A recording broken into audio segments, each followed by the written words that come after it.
Hello everybody, this presentation is on solving an equation that I've written out here.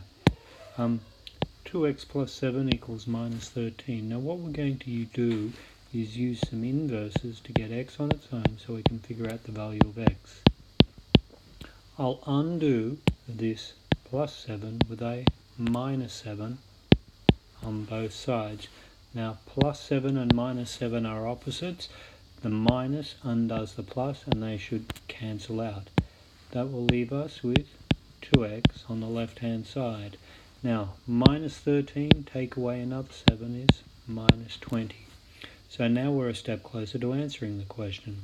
Now how can we undo this 2? Well, this is times by 2. Now the opposite of timesing something by 2 is dividing something by 2. So timesing by 2 and dividing something by 2, they will cancel out and leave an x on its own on the left hand side.